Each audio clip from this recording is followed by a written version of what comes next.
Ate, kamusta naman po ang taping niyo po sa Tadhana? Oh, I love Tadhana. I love the production. I love everyone. I love the artists.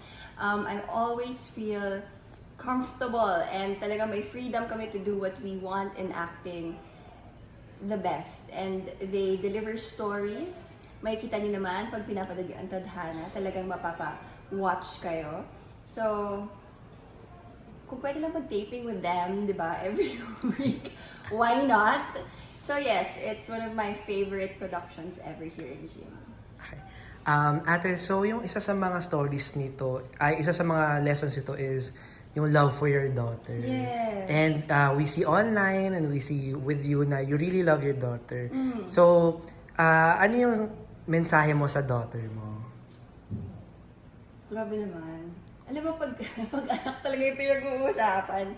Siguro ang mensahe ko lang sa kanya, I mean, she's 4. She's 4 now. Ano lang, Mama will always be there for her. Mama will always be there for you.